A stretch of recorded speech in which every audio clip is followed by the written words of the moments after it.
ubusesenguzi ariko ni match ikomeye cyane ku ma equipe akomeje kwirinda ko yasigwa n'ikipe ya mbere ya Arsenal kwirebye Manchester City n'amanota 10 ku mwanya wa kane oya n'amanota ni ya kabiri n'amanota 19 n'amanota 19 yes kuko ifite amanota 19 Liverpool 18 mu gihe Arsenal ifite 25 urumva rero kuba Arsenal yatsinda ikipe ya Sunderland Man City ugatakaza Arsenal yagize 28 kakurusha 9 Liverpool nayo gutakaza Arsenal wenda yagize 28 kakurusha 10 biraza kuba ari ikibazo gitangiye kwibazwa n'abatoza niba koko yaba Liverpool ije kudefanda icyo gikombe cyayo cyangwa se Manchester City abantu babonaga ko nyuma yo kubura kimwe kushize kigatwarwa n'ikipe ya Liverpool nayo babaraga ko igihe cyaba ari ikingiki Pep Guardiola kongera gutwara iki gikombe byaba wenda bigiye kongera kubihurizo. Aya nama ekipe muri match ebyiri ziheruka bavuga ko ari byiza bakozemo byatanga icyizere kuri iyi match rero kwenda Derara za kutunyurira mu mibare ikipe ya Manchester City muri championnat yitwe nezitsinda ikipe ya FC Bournemouth. Ekipe ya Manchester City nanone itsinda muri Champions League ekipe ya Borussia Dortmund. Ekipe ya Liverpool nayo yari yatsinze Aston Villa mutoza na Emery yatwerekaga ko yagarutse mu bihe byiza ndetse ikipe ya Liverpool ikora akantu keza ko gutsinda ikipe ya Real Madrid. Nabonye na Pep Guardiola abigaruka avuga ko Liverpool yakoze akazi aramubaje ati ntabwo babwiye ikipe ya Liverpool yitwe neza itsinda Real Madrid muri Champions League mutoza Ernesto Rotti yongeye guza ekipe ye avuga ko n'ubundi ekipe ya Liverpool atari ekipe mbi ndetse yakinnye match nziza kuri Real Madrid banabizi ko bagiye guhura na opponent utoroshye. Pep Guardiola uza gutoza match y'igihumbi muri kariyeri nk'umutoza urebyano yanyuze muri zo za Barcelona za Bayern Munich ndetse na Manchester City agiye gutoza match y'igihumbi muri kariyeri. Urumva ko bikwereka ko uyu mugabo sibye gutwara ibikombe ariko n'imikino irashyitse bikwereka ko ari umugabo mu bigendanye no gutoza. Uyu mutoza wa Man City Pep Guardiola nyuma yo kubona umuzamu Donald umubona ko yamaze gushyira umutuzo ndetse n'umutekano mu izamu rye. Umuzamu ugenda akora amasave, n'umuzamu ugenda afasha rimwe na rimwe gukipinga ama clean sheet. Kimwe mu bintu byari birimo bigora ikipe ya Manchester City ku mutoza Pep Guardiola cyane cyane n'igice cya defense.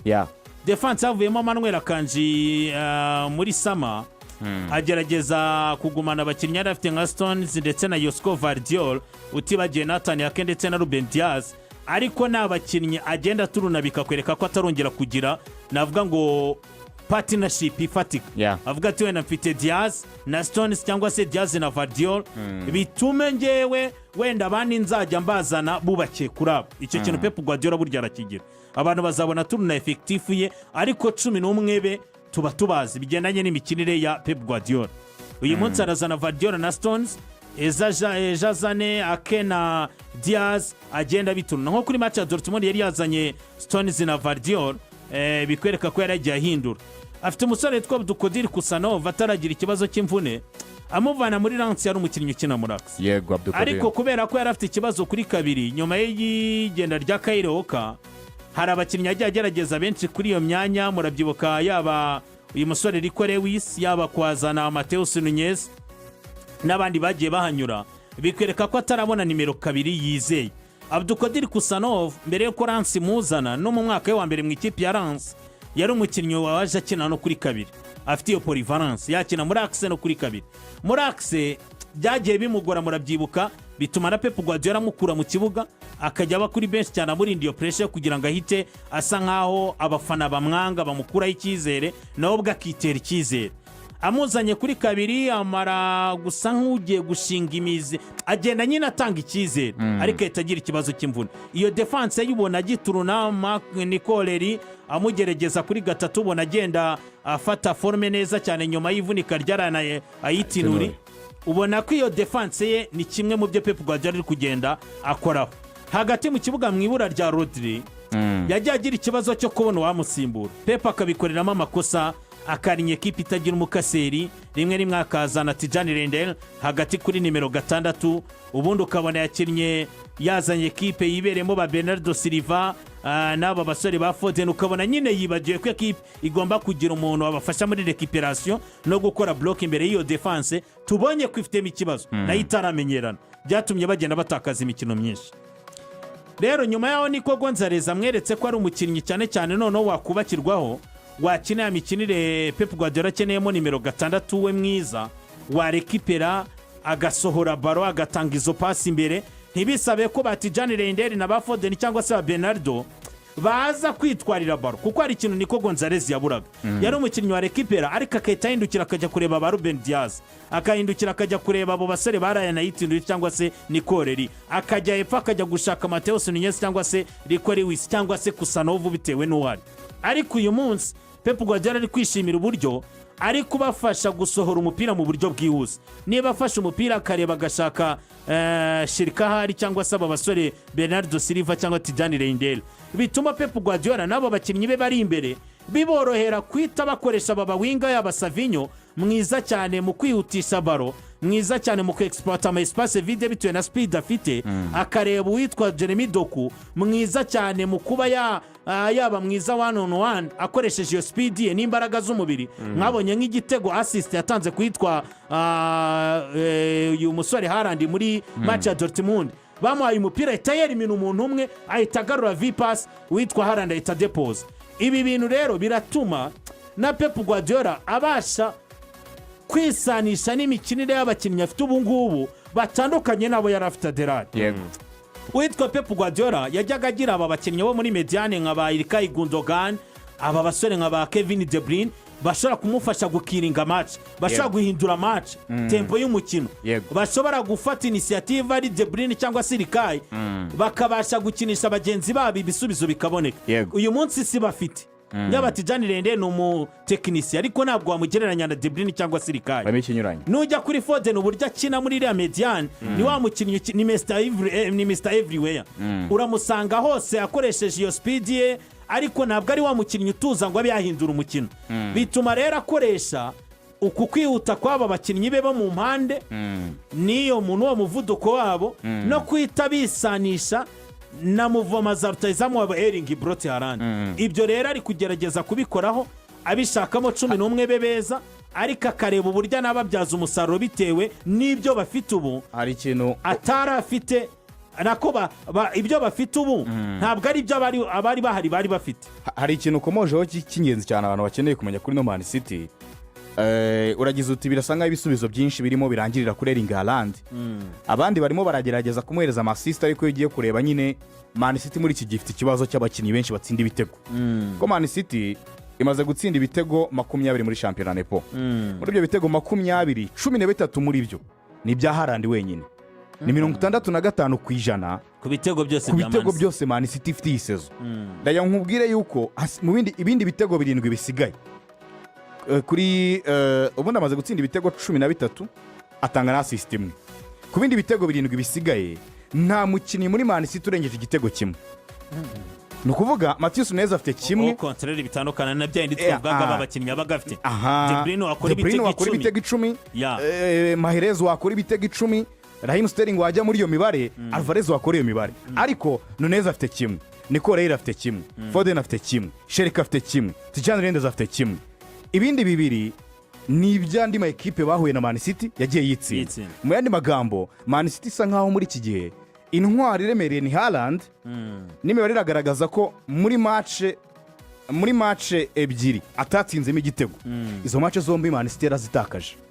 Match ya Aston Villa uri kumva abantu barayibuka ko Aston Villa yabatsinze. Match ya hari n'indi match ni Tottenham Hotspur nayo yarabatsinze. Icyo gihe ntago Halland yari yatsinze. Bisona ngo muri iki gihe niwe muntu wo gufata, ni nawe muntu kandi nyine ni côté faible kandi ikaba na côté fort, kuko wamufashe Liverpool Man City ushobora kwitsinda, utamufashe Man City iragutsinda. Hari n'ikintu Pep yari yakoze agerageza kumukuramo cya kintu cyo kuneka agahagarara mu maguru y'abadefanseri, amwifuzamo gusohoka muri open play bagakina, ari nacyo yifuzaga muri Arike najya kumushaka. Ubona agatangiye kujya bikora, ariko n'ubundi abakinnyi amugaragiye ugasanga saba biteri we yasohoka muri build up akaza kubakana na bagenzi be. Ariko niba haye umupira Jeremy Doku cyangwa se Savinho birasaba ko umugarurira, cyangwa Jeremy Doku ntabwo aza gukora igitego ngo bite byoroha kuhita babona igitego. Ikindi kintu navuga noneho gikomeye cyane mitangira no kuri Liverpool, ese koko Liverpool abashije guhagarika Mbappe. Twavugaga Mbappe y'ibitego Real twabonaga ko imaze gutsinda ibitego 34 muri ibyo 34 muri Champions League na La Liga, 20 muri ibyo Mbappe afitemo uruhare runini cyane, afitemo nka 70 na kangahe ku ijana. 70 na kangahe kuko afite uruhare muri 20 ku ijana. Nako muri 20 34 Real imaze gutsinda muri La Liga na Champions League, 20 muri ibyo byagizwe muri are na Kylian Mbappe. Uwo Liverpool yaraje ramubika, yego, ibasha kumuzimiza kuko yari intwaro Real Madrid yari bukoresha cyane. Ese ko iyo mibare ya Mbappe n'icyo ari gufasha Real bisa na Halland n'imibare ye n'icyo ari gufasha Man City. Ese ari Nesrot ukoresheje equipe yawe yatweretse kuri kugarura ya equipe nziza, uri kugarura ya equipe isanzwemo babakinnyi n'ubundi bagufashaga, wirinze noneho guhindura ngo ukiremo bubasha, uraza kugarura ya equipe itarimo impinduka nyinshi, ubashe no kuzimiza uyitweringa Brot Halland, ubashe gutsinda Man City. Ko Pep Guardiola kimwe mu byo agomba kwirinda ni mediane ya Liverpool yongeye kuba compact. Mediane ya Liverpool mbabara gatonyi komozo nepo. Mediane ya Liverpool mutoza Arne Slot bigeze kumubwira yuko bigeze kumubwira yuko ari mashaka gusunika Florian Wirtz byihuse cyane muri ikipe muri 11 babanzamo, bituma agenda akora impinduka zigiye zitandukanye, akamushyiramo Soboslai rimwe rimwe akajya kuri kabiri, nyine ukabona ntago arimo yubaka ya mediane yakoresheje umwaka ushize, ariko kuva atangiye kuyikoresha isezo bari batatu be bamuhaye Premier League, Gravenberch, Makarista na Dominic Soboslai akina nka nimero 10, no kugarura Robertson kuri gatatu. Ubu abakinnyi bashya basa nkaho barimo bakina ni Mamardashvili na Hugo Ekitike. Yego, uretse byo yenda kuri Liverpool, kuri Real Madrid yakoze impinduka hajyamo Hugo Ekitike, Florian Wirtz na Mamardashvili. Ariko Arne Slot bongeye kumwibutsa yuko Liverpool ye ni nziza, bari abakinnyi bo hagati be bamuhaye Premier League aribo bari mu kibuga. Kimwe riravuga ko reka dore no kuri izi game ebyiri batsinze, match ya Aston Villa na match ya Real Madrid bakomveka cyane, ibitego biri kuri Aston Villa kimwe kuri Real Madrid. Uziko izo game zombi navuga zikozwe n'abantu ba mediateur. Kuri Aston Villa Gravenberch yatsinze igitego, Makarisa atanga umupira uvamo igitego. Kuri Real Madrid Makarisa niwe watsinze igitego, kuri Kufra yande, kuri pass yande Dominic Soboslai. Ni mediane mutsindiye ino mikino.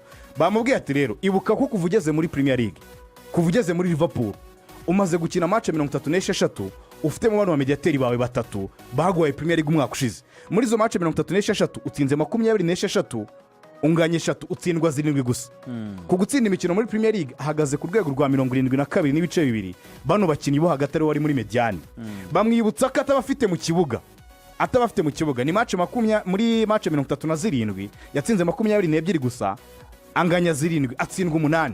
Mu yandi magambo Florian Wirtz muri match 10 za champion utaratsinda igitego, utaranatanga umupira uvamo igitego, ukwiriye kugira patience mu kumushyira mu kibuga ukuramo bano basore. Yari yabikoze neza kuri Madrid, amushakira igisubizo cyo kumushyira muri batatu b'imbere. Aravuga ati reka bari batatu mbagumishe muri zira rore zabo bagomba kuba barimo, noneho we muhereza ubwinyagamburira imbere kuko nawe creativity irakenewe. Ariko kunyeganye zira mediane no gukuramo Robertson bitanga ibisubizo bike par rapport bari mu kibuga. Yego, yavuze Pep ati nta muntu utwara shampiyona muri mu kwa 11 abazungu atari kuturahari. Match muri Arne Slot yavuze ati muyifate nka El Clasico. Munyamakuru ngo yatase Slot ikijyanye na consistency ati yave sirivere mwavuga ko turi consistency muri Rusi. Arne Slot bura press conference ibiryoshye pe ni nk'iya muri mwe azi kuganira umutoza bitari Arne Slot. Aranahuranya we ntabwo azi guhisha ibi. Oya ntabwo ndega n'umwana w'umuholandi nta muntu wakwahuranya nka muri mu yatsinze, wakuriye mu mata, urumva iwabo bakama, ntabwo ari bya bintu ngo turashakisha by'Ikigali hajemo n'amata. Barube na muri binaborozi b'inka tazi kuvugira inka none ubwo se nk'uwe burataranywe amata ni Arne Slot. Arne Slot arataranywe amata atabwo mu mpima batoroye bashanda sharore inde ari Kigali yorora hehe yambaga yari kuri zira hambaga ryaje icyo mbaza azi kuvugira inka Slot yaramvuze ati muntire n'igikuyu hariya kwa Liverpool n'igikuyu. Uyu mugabo ni imfura cyane, nta bintu by'imijinya n'ibiki ngo muri press conference baramubaje nyuma ya match ya afite igikuyu kwa Liverpool ari inyuma match ya mbere ya Aston Villa ni ihari ya Brentford. Ibaze kubona batese match zibaye nye ibintu ati nawe banyise ndabona ibisubizo mwingura ngaho wembwira none wowe urabona ikibazo ari amakipe yose yamaze kubona uburyo bwo gukina natwe uyu munsi nakurikiranye press conference ibiryoshye abari izi cyane umugabo udakomeza ibintu yavuga ati ariko nimuyifate nka El Clasico ati ikindi kandi nimukajya hano mwazaga muvuga ngo ruzi consistency muri ruzi nibyo byari bari nawe ajya byumva neza bajya bavuga ngo muratsinda kandi mutsindwa ni nka muri bamaze gufata Liverpool ugakora amaze kuyicakira ubajya bakuramo baje ati oya nimugoma neza hano narativu zanyu nimukomeze muvuge ko nta kirimo wishima uyu mukino Deus ishusho turaza kuyifata gute ni umukino umaze imyaka 9 ari wo mukino uremereye mu Bwongereza ibindi byose wabyita amateka wabyita ibiki ariko mu bijyanye na performance ni umukino umaze imyaka 9 ari wo mukino uremereye mu Bwongereza kandi zikaba ekipe zitsindana zikaba ekipe zinjizanya zikaba ekipe zitwara kuba muri iyo myaka 9 nizo zitwayemo ibikombe donc ni umukino uretse Chelsea yaciyemo na 17 zagabanya ibindi bikombe byasigaye so ni umukino rero uremereye ku rwego rwo hejuru mu buryo bugaragara nanjye rwose wese El Clasico navuga nti yes kuko n'uyu munsi bagiye guhura bavuga bati itakaza haramutse yagize itakaza ahangaha nimyeho ikureho yes aracyari kare ariko Arsenal bayatsinze Sunderland ikagushyiramo amanota 10 muri Liverpool ya Arsenal uko imeze gutya kuyakuramo forget birashoboka mu mupira ariko bikubiye gake igushyizemo amanota ubwo yahita batandatu kuri City cyangwa 9 ubu ari batandatu agahita amanota 9 forget bigoye nabwo nizinganya ari ebyiri zizaba zifite nabwo nizinganya zizaba zabaze amahirwe no yeru ikipe ya Arsenal so igihari rero ni iki umwizana agomba gutsinda kugira ngo ariko byaterwa ngo nuko umukino wa Arsenal yitsinze match yayo ariko natanye mvuga Arsenal itsinze match yayo so rero ni umukino mbona ko bagiye guhura bari mu buryo bwiza yaba ekipe ya Manchester City nyuma yo gutsindwa na Aston Villa yari yagerageje kuza kongera gukora intsinzi iratsinda muri championnat itsinda ekipe ya Bournemouth ekipe itanga challenge mu by'ukuri kuri ama ekipe makuru irazitsinda Borussia Dortmund igiye kwakira mu rugo ekipe ya Liverpool nayo iyo bajya guhura menya bimeze kuriya mbere yuko bahura na Aston Villa uko bari bameze abantu babaza ahubwo izarya bingahe ko Halland afite birenga 10 akabatsinda ibitego bimeze gutya izarya bingahe ariko intsinzi ya Aston Villa n'intsinzi ya Real Madrid ni intsinzi ntekereza ko zishobora kuba zarazamuriye n'ikizere bano basore b'ikipe ya Liverpool babe mu bazamu aba defenseur aba mediateur n'abataka even no muri coaching staff ikizere kiba cyatangiye kugaruka igaruka rya Alexander Isaac ntabwo ntekereza ko rishobora kuzagira impact nini gusa n'umukinnyi nyine uhari iminota yose yahabwa nk'umuntu ubu hasanzwe burya birashoboka ko yagira ibyo yakora twabonye Federico Chiesa aza mu mikino mike y'umwaka ushize ugasanga aratsinze kuri Newcastle byashoboka ariko ni igisubizo cya mbere ndakibonera cyane muri Ekitike kurusha Alexander Isaac mu bijyanye n'abakinnyi bashobora kubanzamo so ni indi bato ikomeye nabonye no mu myitozo y'uyu munsi habayemo nanone ibiganiro birambuye hagati y'umuntu witwa uyu mufaransa Ibrahima Konate n'umutoza we Arne Slot ibyo ari byose nekeza ko baganira mu buryo bwo kubavuga ati uri muremure ufite ubushobozi ufite imbaraga wahatana na Erling Haaland nkuko bagera ikiganiro kinini cyane kuri Kylian Mbappé so rero nekereza ko no mukino uzaba ari mwiza ugoye ku mpande zombi ariko mbona nge ntabona mo draw nayibonamo azamo gutsindana birashoboka cyane ko yakipe zose zifite apeti ukuntu bigiye uzoshaka gutsinda Liverpool ukashaka gutsinda Man City ubaye mwiza mu gutsinda niwe ubikora ejo nicyo twavugaga hari ukuntu umujinya ukubitisha Slot match ya Palace na match ya Chelsea yazitsinzwe kubera we kubanza gushaka gutsinda umujinya rwango yatsinze yishyuraga ibitego none agahita ajya muri position yo kuvuga ngo biranashobora ko nabona ikindi agahita akora remplacement mbizi inyuma agakuramo nka Filippo nka Bradley agashyiramo Filippo agakuramo Konate akishuka ko Gravenberch minota isigaye yakina neza muri axe iyo minota agahita atsindwamo igitego twara amanota so rero kubera ko mbona cyane zifite apeti tactique yo kudefanda kuri zombi zabari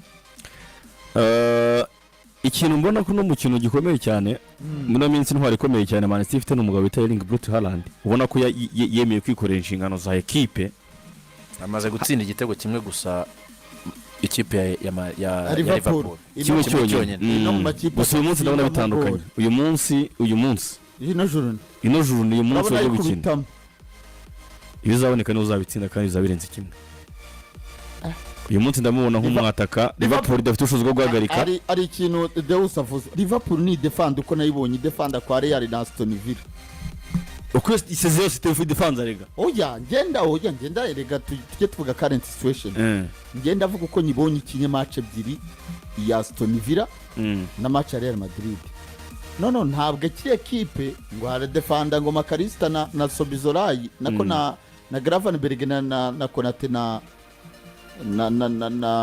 Van Dijk bari kudefanda nka equipe oya yemva icyo opinion yanjye kuri no match anashaka igisubizo kuri Jeremy mentality nibayijyana kwa Man City bagakira nkuko bakinyiza match ebyiri barakubitira y'umuntu ngewe sinzi ngira Liverpool izatsinda bingahe ariko ibyo izatsinda byose bizaba ari bike ku byatsi oya Halland azatsinda ibitego ibibiri muri iyi match babigure kuri Gorilla Game bo nibashake Liverpool ngiye ishaka bitatu nibyo birashoboka ko yabitsinda kuko na defense ya Man City nayo sigitangaza over ya kabiri ni yari muri bice bitanu irimo kwa Man City uyu muntu bita Halland niba ari umwataka mbere yatsindaga ibitego byinshi kandi nyine byiza by'abataka ariko uyu munsi ari ikintu irimo kuri match za Man City ubona yambaye kimeze ko kuvuga ngo noneho ningiye bire bijana ku ijana aho nasabira baro hose sinemeye kongera kugira umuntu nyine ubona no ko yambaye inshingano noneho full abizi ko Man City natebonera igitego nta n'undi muntu buze kukibona bigoye